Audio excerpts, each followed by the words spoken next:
Welcome everybody to This Week in Apple.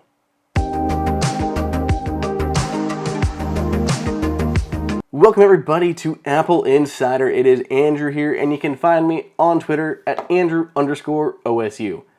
And I am beyond stoked today because we may finally have a release date for the unreleased but announced Apple Watch Series 7. Apple took their wraps off the Apple Watch Series 7 at its September California streaming event, where the new iPhone 13s were released.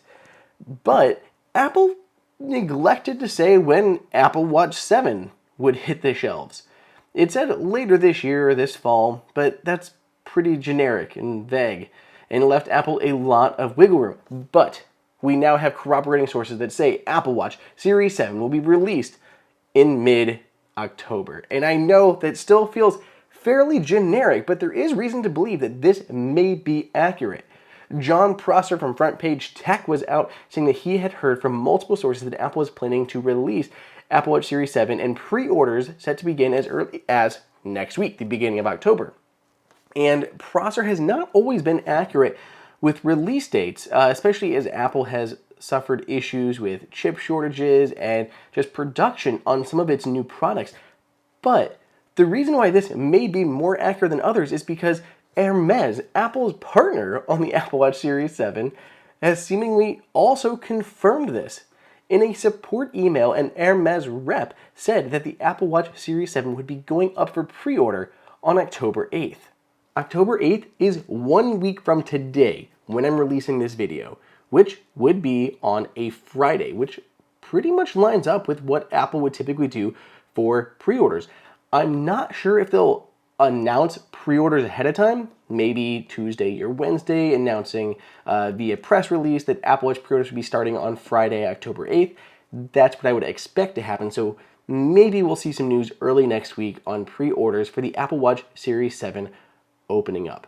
I am excited about this. If you have been waiting to get an Apple Watch, this is your time. This is for you. It is time for the Apple Watch Series 7. So let's all cross our fingers that we're going to get pre-orders starting next week, with deliveries beginning about a week or so after that. As always, there is other Apple news that has happened in this past week. And in fact, it has been 2 weeks since I've been here talking to you on This Week in Apple, because last week we were so bogged down with Apple's new products. I have been so swamped producing content around the iPhone 13, the iPad mini, the iPad, that I did not have time last Friday to get you guys a This Week in Apple episode. So I'm sorry for missing out on that, but we are here now.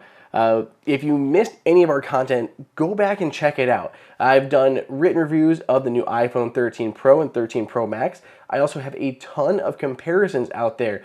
The 13 Pro to the 12 Pro, the 13 to the 13, and then hands-on with the top features and what they're going to mean for you for pretty much all of the new phones. So go and look at all of those if you are interested at all in Apple's latest devices that have already begun shipping. I know iPhone 13 just landed, but we have heard, again, more rumors on the iPhone 14.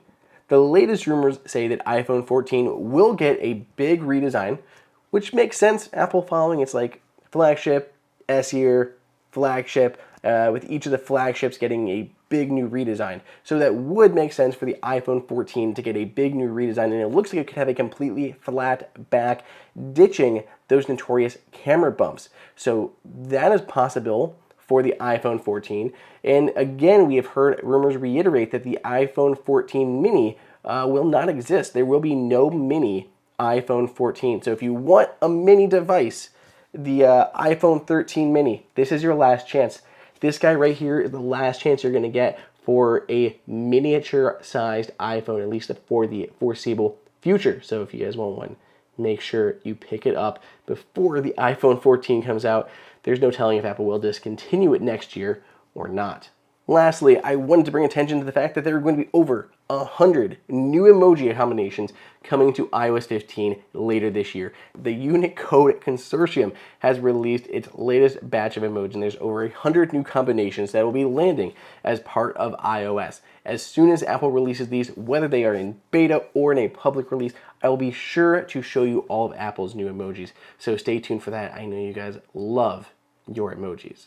So that is it. That is the biggest news for the week. We have been slammed.